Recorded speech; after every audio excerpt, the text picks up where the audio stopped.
자, 그 다음에 삼국시대고요. 첫째 줄에 밑줄 치겠습니다. 고대 국가의 틀을 완성한 시기다. 거기에 밑줄을 쳐주세요. 고대 국가의 틀을 완성한 시기로서 이런 표현이 나오면은 삼국시대 얘기하는구나 바로 연결해서 생각하시면 되고요.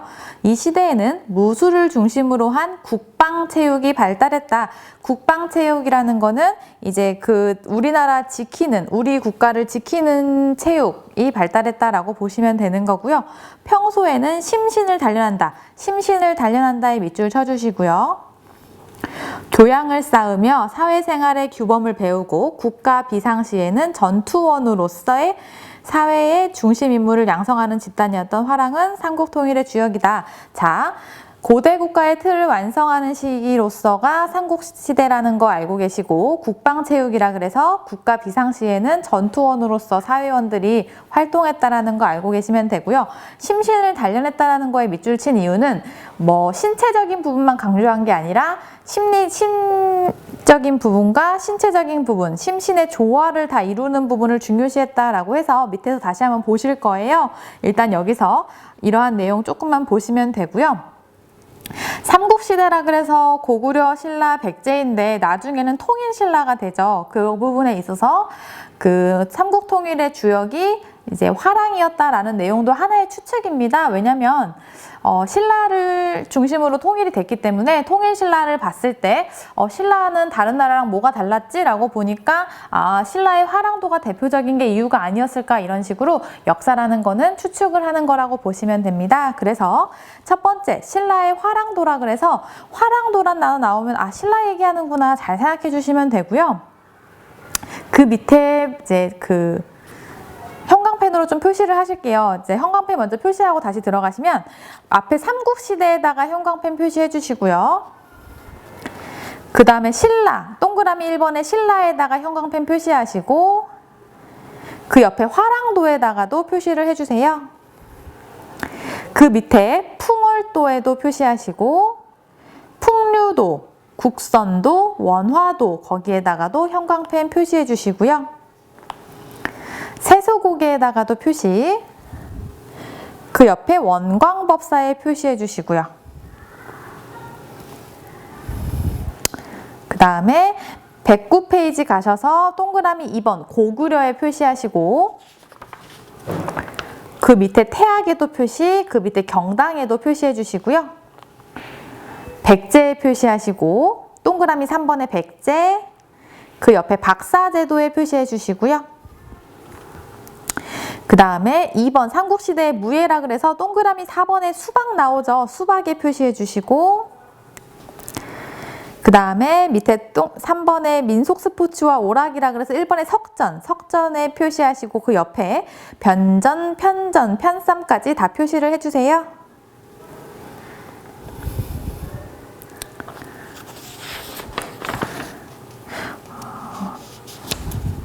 그리고 110페이지 가셔서 동그라미 6번에 축구 거기다가도 표시하시고 옆에 축구 제기차기에도 표시해주세요. 일단 이 정도 표시하시고 먼저 보겠습니다. 다시 108페이지로 가셔서 지금 신라의 화랑도 얘기하고 있었고요. 중요한 부분입니다. 매년 출제돼요. 그래서 꼭 알고 계셔야 되는데 화랑도의 동의어가 무엇이냐라고 했을 때 풍월도, 풍류도, 국선도, 원화도가 있다. 꼭 암기해 주시면 되고요. 그 밑에 줄도 다 알고 계셔야 돼요. 유교, 불교, 도교의 정신을 받들었다. 어느 하나가 아니라 유교, 불교, 도교의 정신을 다 받들었다라는 부분 꼭 알고 계시고요. 대표적인 부분에 세소고개가 있습니다. 세소고개는 원광법사가 짓고 만든 거라고 꼭 알고 계시면서 다 나왔던 기출된 내용이에요. 그래서 그 세소고개라는 게 세속이라는 게 이제 현실 세계를 얘기합니다. 그래서 현실 세계에서 지켜야 되는 5가지 계율이라 그래서 이제 원광법사가 얘기해 준 건데요. 사군이충, 사친이효, 교우이신, 임전무태, 살생유택 이 5가지 꼭 알고 계시고 그 5가지 옆에 설명까지 매칭해서 다 알고 계셔야 됩니다. 사군이충이라고 하는 건 충성으로서 임금을 섬기는 부분, 사친이요라고 하는 건 효도로서 부모 섬기는 부분, 교우이시는 믿음으로서 친구 사귀는 거, 임전무태는 싸움에 임하여서는 물러섬이 없어야 된다, 살생유택, 생명을 죽임에는 가림이 있어야 된다. 이거 세소고개라는 거, 그리고 그 각각의 내용 다 알고 계셔야 됩니다. 그 다음에 또 밑줄 치실 부분, 귀족 자제들이 참여했다. 귀족에다가 표시해 주세요. 화랑도는 귀족 자제들로 참여했구나 라는 거 알고 계시고, 그 밑에도 밑줄 치실게요. 단체 생활에 밑줄 치시고, 그 옆에 심신을 연마한다 밑줄 치시고, 그 옆에 조화로운 인간상을 지향한다. 조화로운 인간상에 밑줄 쳐주시고요.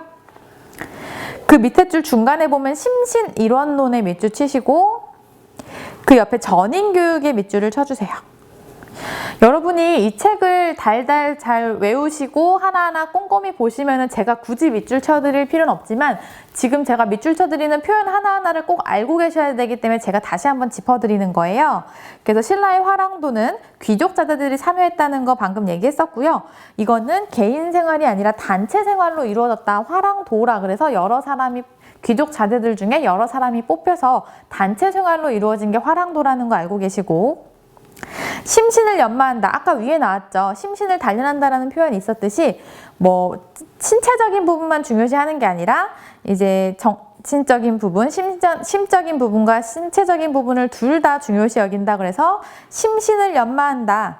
그 표현도 나올 수 있고요. 다 같은 표현인데요. 심신을 연마한다라는 표현과 그 옆에 조화로운 인간상을 지향한다. 같은 표현이에요. 조화로운 인간상이라는 게 결국 심신의 조화를 얘기하는 거기 때문에 심신을 연마한다. 심신의 조화, 조화로운 인간상, 그 밑에 줄에 심신일원론, 이것도 심적인 부분, 신체적인 부분은 하나다라 그래서 심신일원론이라고도 표현하고요. 그 옆에 전인교육도 표시하시면 됩니다. 전인교육도 결국 같은 말이고요. 심신일원론은 심신이려사상이라고도 표현합니다. 결국은 전인적인 인간을 육성하는 걸 목표로 하였다라는 건데, 여러분이 같은 내용이 다른 표현만 나와도 헷갈려 하시기 때문에 제가 다 짚어드린 거예요. 그래서 단체 생활이다. 결국은 전인교육을 지향하는데, 그 전인교육을 지향한다는 걸 다른 표현으로 하면 심신을 연마하는 부분, 조화로운 인간상, 심신의 조화, 심신일원론적 사상, 심신이려사상이라고 표현할 수 있다라고 보시면 됩니다. 그래서 전인적 인간 육성을 목표로 했다라는 부분이고요. 그 다음에 편력에도 표시를 해주세요. 편력도 형광펜으로 표시해 주시면 되겠습니다. 편력의 설명을 보니까 음악과 신체 활동을 포함하는 야외 교육 활동이다. 야외에 밑줄 치시고요. 음악이랑 신체 활동에도 밑줄을 쳐주세요. 신라의 화랑도가 편력이라는 활동을 했는데, 이 편력이라고 하는 게 바깥에 야외에서 보통 산에 올라가거나 하는 활동들인데요. 야외 교육 활동을 했었구나. 근데 그 교육 내용이 음악이랑 신체 활동을 포함한다고 하니까 결국 이것도 심신의 두 가지 부분을 다 심신을 연마하는 부분으로서 편력이 있었구나까지 생각하시면 되겠습니다. 그 다음에 무예 수련을 통해서 인재를 양성했다. 무예 수련을 했구나. 심신의 조화 둘 다 연마하면서 무예 수련을 했구나 라는 부분 알고 계시고요. 그 밑에 국가주의적 체육 사상을 반영한다. 국가주의에도 밑줄을 쳐주세요. 그리고 그 밑에 불국토 사상에도 밑줄을 쳐주시고요. 자, 국가주의라는 게 결국 개인의 이익보다는 국가의 이익을 중요시하고 국가를 우선시한다는 내용이죠. 우리 108페이지 위쪽에서 보시면 삼국시대의 사회와 교육이라 그래서 두 번째 점 끝에 보시면 국가 비상시에는 전투원으로서 사회의 중심 인물을 양성했다. 그러니까 전쟁 시에는 이 사회 구성원들이 전쟁에 투입됐다라는 내용이죠. 그렇기 때문에 그 108페이지 아래쪽 아까 보시던 국가주의적 체육 사상을 반영한다고 해서 개인의 이익보다는 국가의 이익을 중요시하고 이제 국가에 만약에 전쟁이 나거나 했을 때 바로 참여할 수 있는 국가를 우선시하는 국가주의적 체육 사상이 반영되었다. 이때는 국가주의였다라고 보시면 되고요. 이러한 사상적으로는 국가주의랑 그 밑에 있는 불국토 사상이 있다. 아까 봤던 거는 심신이려 사상이 있다. 이 세 가지는 알고 계셔야겠죠. 그래서 불국토 사상이라 그래서 국토를 신성하고 존엄하게 여긴다. 그리고 목숨을 걸고서라도 국토를 지켜낸다. 약간 국가주의랑 비슷하다고 보시면 되겠죠? 그래서 밑줄 치실 부분이 호연지기를 함양한다. 호연지기에 밑줄을 치시고 옆에 보시면 국토에 대한 신성함과 존엄성을 교육한다. 국토에도 밑줄을 쳐주세요. 호연지기라고 하는 거는 도의의 근거를 두고 굽히지 않고 흔들리지 않는 바르고 큰 마음을 의미한다 그래요. 그래서 우리나라 지켜내겠다는 마음, 우리 국토를 지켜내겠다는 마음이 호연지기라고 보시면 됩니다. 그래서 그러한 의미로서 그러한 호연지기를 함양하고 우리 국토에 대한 신성함, 존엄성, 지켜야 되는 부분을 생각하는 게 불국토 사상이다. 국가주의적 사상이랑 비슷하다라고 보시면 됩니다. 그래서 신라의 화랑도의 의미로서 귀족들이 참여했고 단체 생활이었으며 심신의 조화를 추구했고 국가주의적 사상이고 불국토 사상 그리고 심신이려 사상이다. 꼭 알고 계셔야 됩니다. 이러한 문장 하나하나의 의미를 그거를 다 알고 계셔야 문제 풀 때 틀리지 않으시고 중요한 거 위주로 넣어드렸기 때문에 다 아셔야 되는 내용이라 제가 조금 꼼꼼하게 들어가는 부분이라고 생각해 주시면 되고요. 옆 페이지 109페이지 보시면요. 고구려에서 중요한 부분 태학이랑 경당이란 용어 꼭 알고 계셔야 돼요. 나중에 고려시대가 나올 텐데요. 그때 국자감이랑 향학이란 단어가 나와요. 그때 그거랑 꼭 구분해 주셔야 돼서 태학이라는 단어를 보면은 무조건 고구려라는 걸 떠올리셔야 되고 경당이라는 단어가 나와도 아 고구려 얘기하는구나. 삼국시대의 고구려에 속한 걸 얘기하는구나를 꼭 알고 계셔야 됩니다. 그래서 태학이라고 하는 건 고구려에서 나왔던 교육기관인데요. 그 밑에 줄에 밑줄 치실 텐데요. 최초의 관학이다. 밑줄 쳐주시고 최초의 고등교육기관이다. 그리고 국립교육기관이다. 다 밑줄을 쳐주세요. 최초의 관학으로서 이 표현만 나와도 아 태학 얘기하는구나 바로 연결하시면 돼요. 최초의 관학은 태학이었구나. 최초로 나라에서 운영하는 교육기관 그게 관학이라는 표현이 국립교육기관이라는 얘기예요. 그래서 나라에서 운영하는 최초의 교육기관이 태학이었다. 그러면서 고등교육기관이라 그래서 조금 높은 수준의 교육을 하는 고등교육기관으로서 태학이 있었구나. 그 부분 다 알고 계셔야 되는 부분이고요. 교육은 유교 교육했다. 유교의 밑줄을 치시고 유교 교육을 통한 관리의 양성을 목적으로 귀족에다가 동그라미를 쳐주세요. 아, 태학도 귀족의 대자재가 대상이었구나. 알고 계시고 그 밑에 경당이라고 하는 건 밑줄 치실 거 서민을 대상으로 했고 서민을 대상으로 했다는 말이 결국 평민층 교육기관이라는 거예요. 같은 의미고요. 경당은 사립교육기관이었구나. 이건 사학이라고도 표현합니다. 태학은 관학이라 그래서 국립교육기관을 관학이라고도 표현하고 사립교육기관은 사학이라고도 표현합니다. 그래서 경당은 사학이다라는 거 알고 계시고 보통 경서를 암송하거나 궁수를 했구나 라고 보시면 됩니다. 그 밑에 줄 보시면 결혼 전에 청년들이 모여서 밤낮으로 독서하고 활쏘기를 연습했다. 같은 내용인 거 아시겠죠? 밤낮으로 독서를 했다는 내용이 경서 암송을 얘기하는 거고요. 활쏘기를 연습했다라는 게 궁술을 얘기하는 거겠죠. 그래서 경서 암송과 궁술이 주된 교육 내용이었구나 라고 알고 계시면 됩니다.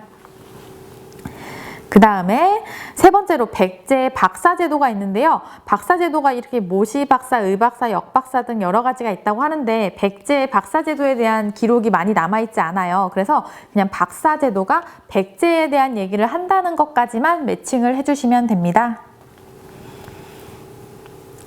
그래서 삼국시대는 신라, 고구려, 백제가 있고 신라의 화랑도가 대표적이고 고구려에는 태학과 경당이 있으며 최초의 관학으로 태학이 있었다. 백제에는 박사제도가 있었다 정도까지 꼭 알고 계시고요. 이 삼국시대를 지나서 통일신라, 신라를 중심으로 통일이 됐을 때 통일신라의 국학이라고 있어요. 그 108페이지 신라의 화랑도 맨 밑에다가 그냥 잠깐 메모해 주시면 되는데요. 통일신라의 국학이 있습니다.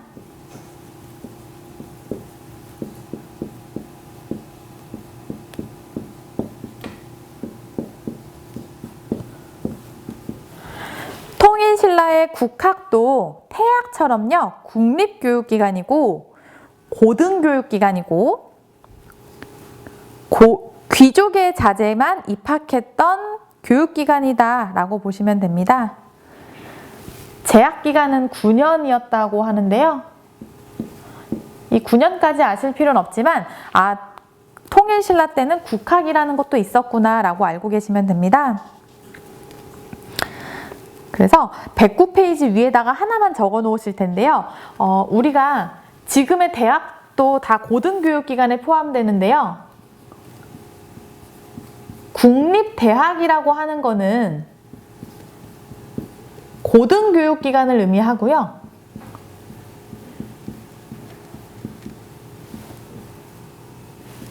이 고등교육기관에는 과거에 뭐가 있었냐라고 봤을 때 지금 처음에 말씀드렸던 신라의 국학이 있고요.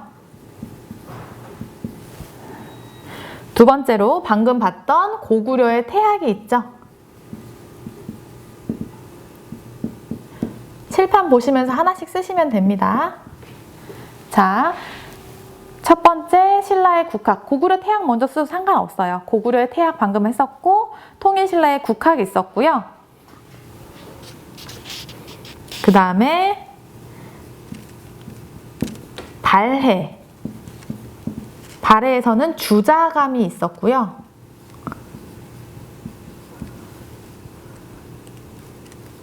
고려는 국자감이 있다. 그리고 마지막으로 조선에 성균관이 있습니다.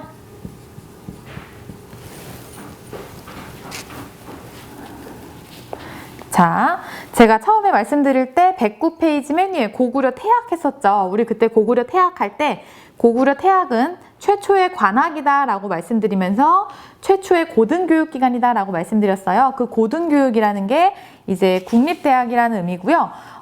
관학이라는 의미가 국립교육기관이라는 의미였죠. 그래서 국립대학, 국립교육기관이면서 고등교육기관인 게 무엇이 있었느냐라고 했을 때 고구려의 태학이 있고요. 통일신라 시대에 국학이 있다고 말씀드렸고요. 그 다음에 발해의 주자감이 있고요. 발해의 주자감은 책에 따로 없습니다. 같이 써주시면 되고요. 이따가 볼 거예요. 고려에서 국자감 나올 거고요. 조선의 성균관도 이따가 나올 거예요. 근데 이제 국립대학, 고등교육기관으로 묶어서 이렇게 좀 알고 계시면 좋을 것 같아서 제가 적어드리는 부분입니다. 그래서 109페이지 위쪽에다가 아예 써놓고 따로 암기해주시면 좋을 것 같아요.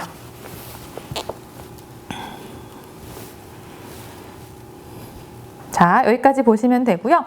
그래서 삼국시대의 고등교육기관 이제 보신 부분이고, 그러면 삼국시대의 교육 말고 무예는 어떻게 됐느냐라고 봤을 때 우리 아까 처음부터 나왔던 부분이죠. 107페이지에서 궁술과 기마술 나왔듯이 또 나옵니다. 궁술과 기마술 있고요. 한번 생각해 보세요. 삼국시대에는 수렵이 있었을까요? 없었을까요? 수렵.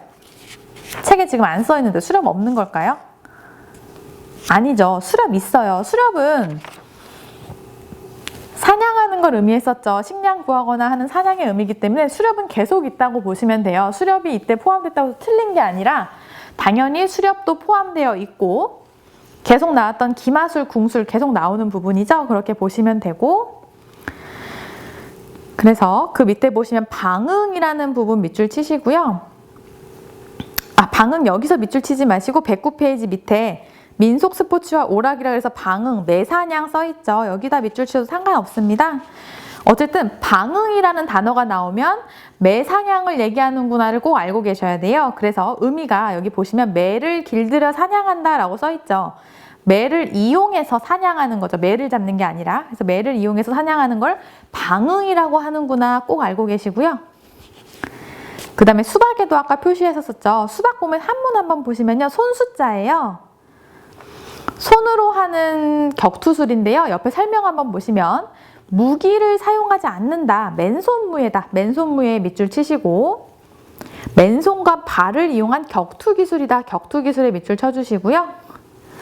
상대와 일정한 거리를 떨어져서 겨룬다. 거리가 있다는 부분에 밑줄을 쳐주세요. 그래서 삼국시대는 수박이라는 게 나오네. 근데 수박은 무기를 안 사용하는 맨손무예구나. 맨손과 발을 이용하는 격투구나. 일정한 거리를 떨어져서 겨루는구나. 신기하게 이런 게 있구나. 수박 꼭 알고 계셔야 되고요. 그때 마상제라고 하는 거 보시면 마상제는 말맞자죠. 말을 타면서 재주를 부리는 걸 마상제라고 한다 알고 계시고, 고구려의 대표적인 무예로 궁술과 기마술이 있다. 계속 나오죠. 궁술과 기마술은 부족국가 시대부터 계속 이어지는 부분이라서 궁술, 기마술 알고 계시면 되고요. 수렵활동 당연히 어느 국가든 삼국시대에 신라, 고구려, 백제에서 다 있었지만 특히 고구려에서 수렵이 많이 이루어졌다라는 거 그냥 참고로 알고 계시면 됩니다.